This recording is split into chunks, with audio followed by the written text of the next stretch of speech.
ಇಬ್ಬರು ಮಕ್ಕಳೊಂದಿಗೆ ತಾಯಿ ನೇಣಿಗೆ ಶರಣು. ಪತಿ, ಅತ್ತೆ, ಅಜ್ಜಿಯ ಬಂಧನ. ತುಮಕೂರು ಜಿಲ್ಲೆಯ ಇಬ್ಬರು ಮಕ್ಕಳೊಂದಿಗೆ ತಾಯಿ ನೇಣು ಬಿಗಿದುಕೊಂಡು ಆತ್ಮಹತ್ಯೆಗೆ ಶರಣಾಗಿರುವ ಘಟನೆ ತುಮಕೂರಿನಲ್ಲಿ ನಡೆದಿದ್ದು, ಈ ಘಟನೆಗೆ ಸಂಬಂಧಿಸಿದಂತೆ ಮೂವರನ್ನು ಪೊಲೀಸರು ಬಂಧಿಸಿದ್ದಾರೆ. ಮೃತಪಟ್ಟ ಮಹಿಳೆಯನ್ನು ಸರಿತಾ ಎಂದು ಗುರುತಿಸಲಾಗಿದೆ.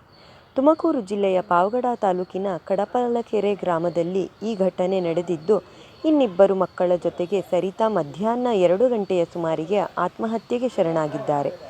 6 ವರ್ಷಗಳ ಹಿಂದೆ ಮದುವೆ. ಕಡಪಲಕೆರೆ ಗ್ರಾಮದ ಸರಿತಾ ಅವರು 6 ವರ್ಷಗಳ ಹಿಂದೆ ಅದೇ ಗ್ರಾಮದ ಸಂತೋಷ್ ಎಂಬಾತನನ್ನು ವಿವಾಹವಾಗಿದ್ದರು. ಸಂತೋಷ್ ಆಟೋ ಚಾಲಕನಾಗಿದ್ದು, ಮದುವೆಯಾದ ದಿನದಿಂದಲೂ ಸಂತೋಷ್ ಮತ್ತು ಆತನ ತಾಯಿ, ಅಜ್ಜಿ ಸರಿತಾಳಿಗೆ ನಿರಂತರವಾಗಿ ಕಿರುಕುಳ ನೀಡುತ್ತಿದ್ದರು ಎನ್ನುವ ಆರೋಪ ಕೇಳಿಬಂದಿದೆ. ಕಿರುಕುಳಕ್ಕೆ ನೊಂದು ಆತ್ಮಹತ್ಯೆ. ನಿನ್ನೆ ಮಧ್ಯಾಹ್ನ 2 ಗಂಟೆಯ ಸುಮಾರಿಗೆ ಇಬ್ಬರು ಮಕ್ಕಳ ಜೊತೆಗೆ ಮಹಿಳೆ ಸರಿತಾ ಮನೆಯಲ್ಲಿ ಯಾರೂ ಇಲ್ಲದ ಸಂದರ್ಭದಲ್ಲಿ ಆತ್ಮಹತ್ಯೆಗೆ ಶರಣಾಗಿದ್ದಾರೆ.